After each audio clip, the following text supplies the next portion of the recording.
Hello மக்களே! யூகேல வந்து ஈஸ்டர், கிறிஸ்மஸ்க்கு எல்லாத்துக்குமே வந்து ஃபாலோயிங் டேவும் லீவ் விடுவாங்க. ஆ எப்படின்னா, இப்போ கிறிஸ்மஸ் இன்னைக்குனா நாளைக்கும் லீவ் இருக்கும். நியூ இயர் இன்னைக்குனா நெக்ஸ்ட் டேவும் லீவ் இருக்கும். ஸோ அதேமாரி ஈஸ்டருக்குமே குட் ஃப்ரைடே, ஈஸ்டர் அது ஃபாலோயிங் டே மண்டேவும் எங்களுக்கு லீவு. அப்படி பார்த்தா எங்களுக்கு வந்து ஈஸ்டருக்கு 4 டேஸ் ஹாலிடே வரும் ஏப்ரல்ல. அந்த மாரி இந்த வாட்டி ஈஸ்டர் ஹாலிடேஸ்க்கு ஏதாவது ட்ரிப் பிளான் பண்ணலான்னு பிளான் பண்ணியிருந்தோம். வழக்கமா சின்னதா ட்ரிப் போவோம் 1 ஆர் 2 டேஸ்க்கு. சரி இந்த டைம் 4 டேஸுமே எங்கேயாவது போலாம் அப்படின்னு சொல்லிட்டு பிளான் பண்ணிட்டுருந்தோம். அப்ப நாங்க பிளான் பண்ணி போனது தான் பர்மிங்ஹாம். நாங்க யூகே வந்ததுலேருந்தே பர்மிங்ஹாம்ல இருக்கிற பாலாஜி டெம்பிள் போணும்னு நெனச்சுக்கிட்டே இருக்கோம். ஆனா எங்களால போவே முடியல. பிளானே ஆக்சுவலா பண்ண முடியல. ஸோ இந்த 4 டேஸ் லீவ்ல கோயிலுக்கு போயிட்டு வந்துடலாம் அப்படின்னு சொல்லிட்டு பிளான் பண்ணோம். கோயிலுக்கு போயிட்டு 1 டேலயே வந்துடலாம். ஸோ நம்ம காலைல கிளம்பி நைட்டும் வந்துடலாம். எதுக்கு அவ்வளோ அவசர அவசரமா போயிட்டு வர்றது? கொஞ்சம் காமா போயிட்டு வருவோம் அப்படின்னு சொல்லிட்டு, நாங்க வந்து பொறுமையா 4 நாள் 4 டேஸ் 3 நைட்ஸ் ஹோட்டல் புக் பண்ணிட்டு, பொறுமையா போயிட்டு பொறுமையா வந்தோம். ஸோ அப்படி இந்த ட்ரிப்ல எங்கெல்லாம் போணுன்றது தான் நீங்க பார்க்க போறீங்க. நாங்க வந்து ஸ்டே சிட்டின்ற ஹோட்டல்ல வந்து ரூம் புக் பண்ணியிருந்தோம். நாங்க போனது ஈஸ்டர் ஹாலிடேஸுங்கிறதுனால எங்க பார்த்தாலுமே குழந்தைங்களுக்கு வந்து ஈஸ்டர் ரிலேட்டட் டெக்காரு, அப்புறம் சாக்லேட்ஸு எல்லா இடத்துலயுமே வச்சிருந்தாங்க. எக் ஹண்டிங் பண்ணுவாங்க எங்க குழந்தைங்களுக்காக. ஸோ எங்க பார்த்தாலுமே ஈஸ்டர் டெக்கரேஷன்ஸ், எக் டெக்கரேஷன்ஸ் தான் இருந்துச்சு. பாப்பாவுமே போனதுமே அவங்க வச்சிருந்த ஈஸ்டர் டெக்கரேஷன்ஸ்க்கு வந்து பார்த்துட்டு ரொம்ப எக்ஸைட் ஆயிட்டு, நாங்க போயிட்டு செக்இன் பண்றதுக்குள்ளயே பாப்பா வந்து டக்கெல்லாம் கலர் பண்ணிட்டுருந்தாங்க. ஹோட்டல் செக்இன் பண்ணிட்டு நாங்க ரூமுக்கு போயாச்சு.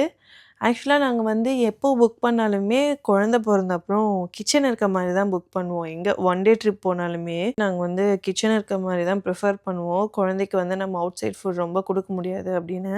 இப்போ கொஞ்சம் அவுட் சைட் ஃபுட்டும் குடுக்குறோம். பட் முன்னாடி இருந்தே அது பழக்கமானதுனால, இப்போ 4 டே ட்ரிப்க்கு கண்டிப்பா கிச்சன் இருக்க மாரி தான் நம்ம புக் பண்ண முடியும். நம்மளுக்குமே சாப்பாடு சமைச்சு சாப்பிட்டா தான் இறங்கும். ஹோட்டல் சாப்பாடே சாப்பிட்டாலும் ஒரு மாதிரியாவே இருக்கும். நாங்க வந்து ஒரு லிவிங் ரூம், ஒரு பெட்ரூம், ஒரு கிச்சன், ஒரு பாத்ரூம் இருக்கிற மாரி ரூம் தான் புக் பண்ணியிருந்தோம். இப்போ நீங்க பார்க்குறது வந்து அந்த ரூமோட டூர் தான். ஸோ நாங்க 4 டேஸ் ஸ்டே பண்ணியிருந்த ரூம் வந்து எப்படி இருந்துச்சு? என்னலாம் இருந்துச்சுன்னு தான் நான் இப்போ பார்க்க போறோம்.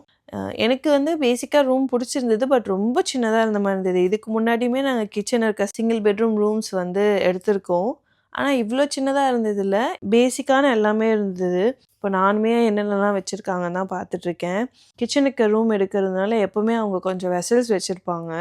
டோஸ்டரு, கொஞ்சம் pans, vessels, spoons, cutleries, cups இது எல்லாமே வச்சிருப்பாங்க. அதே மாரி சின்னதா ஒரு ஃப்ரிட்ஜ் வச்சிருந்தாங்க. மைக்ரோவேவ் ஓவன் வச்சிருந்தாங்க. கெட்டில் இருந்துச்சு. டிஷ்வாஷர், வாஷிங் மிஷின் இது எல்லாமே பேசிக் எப்பவுமே எல்லா ஹோட்டல் ரூம்ஸ்லயுமே இருக்கும். அப்புறம் கொஞ்சம் எசென்ஷியல்ஸ் இருக்கும். டாய்லெட் டிஷ்யூஸு, டவல்ஸு, டிவி வந்து இருக்கும். அப்புறம் நம்மளுக்கு கொஞ்சம் ஏதாவது காம்ப்ளிமென்ட்ரியா ஏதாவது வச்சிருப்பாங்க.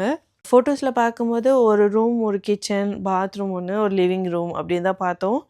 கொஞ்சம் ஷாக்கிங்கா இருந்தது எங்களுக்கு பார்க்கும்போது. பட் எனக்கு தெரிஞ்சு இட்ஸ் ஃபைன். சும்மா ஒரு 4 டேஸ், 5 டேஸ் ட்ரிப்புக்குலாம் நம்ம ஒண்ணும் அங்கேயே இருக்க போறதில்ல. போயிட்டு வந்துற போறோம். ஸோ அதுக்கெல்லாம் அது ஃபைன் தான். ரொம்ப சின்ன ஸ்டவ், இவ்ளோ சின்ன ஸ்டவ்வே எனக்கு இருக்குன்னே தெரியாது. ரொம்ப சின்ன இண்டக்ஷன் ஸ்டவ் இருந்துச்சு.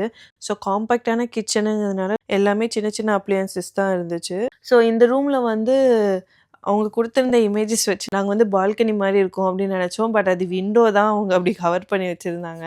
இந்த ரூம்ல அட்வான்டேஜ் என்னன்னா, லிவிங் ரூம்ல இந்த சோஃபா வந்து சோஃபா கம் பெட் ஆக்சுவலா. நம்ம அத பெட்டா கன்வெர்ட் பண்ணி படுத்துக்கலாம். பெட்ரூமே சூப்பர் கிங் சைஸ் பெட்டு. அப்படி இல்ல எனக்கு அதுலயுமே இடம் பத்தலன்னா, சோஃபா கம் பெட்டும் இருந்துச்சு. யாராவது ஒருத்தர் இங்க படுத்துக்கிற மாரி இருந்தது. நான் பொதுவாவே இந்த மாரி ஏர்பிஎன்பி இல்லன்னா ஹோட்டல் ரூம்ஸ் புக் பண்ணும்போது, ஃபர்ஸ்ட்டு நாங்க செக்இன் பண்ணிடுவோம். செக்இன் பண்ணிட்டு அங்க என்னலாம் இருக்கு திங்ஸ்ன்னு பார்த்துட்டு, நம்மளுக்கு தேவையானத அதுக்கப்புறமா போய் கடையில வாங்கிக்குவோம். வழக்கமா நான் ரைஸ் குக்கரும், ஒரு அரிசியும் எடுத்துட்டு போவேன். சரி இந்த டைம் ரைஸ் வேணாம். ஏன்னா நாங்க எல்லா ஆஃப்டர்நூனுமே வெளிய போற மாரி புக் பண்ணிட்டோம். அதனால மாவு அரைச்சு எடுத்துட்டு போயிட்டேன். இப்போ தோசை ஊத்திக்கலாம். டின்னர் இல்லனா பிரேக்ஃபாஸ்ட்க்கு அப்படி சொல்லிட்டு பிளான் பண்ணிக்கிட்டேன். போன அன்னைக்கு நான் ஃபுட் வந்து சமைச்சு எடுத்துக்கிட்டேன். எப்பவுமே ஃபர்ஸ்ட் டே ட்ராவல் அப்போ சாப்பாடு நானே வீட்ல செஞ்சு எடுத்துட்டு போயிடுவேன். அன்னைக்கு நைட் வந்து பாப்பாக்கு தோசை, சட்னி குடுத்துட்டு, நாங்க வந்து தோசை, இட்லி பொடி வச்சு சாப்பிட்டுட்டோம்.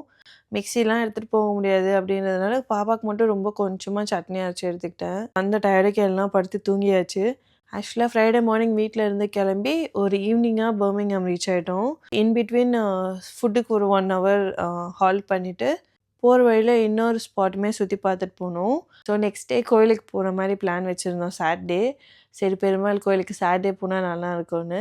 நாங்கள் கோயிலுக்கு போனதெல்லாம் நெக்ஸ்ட் வீடியோவில் பாருங்கள். நீங்கள் மறக்காமல் சப்ஸ்கிரைப் பண்ணிடுங்க, லைக் பண்ணிடுங்க, அப்படியே அந்த பெல் பட்டனை அமைக்கிடுங்க. டாட்டா.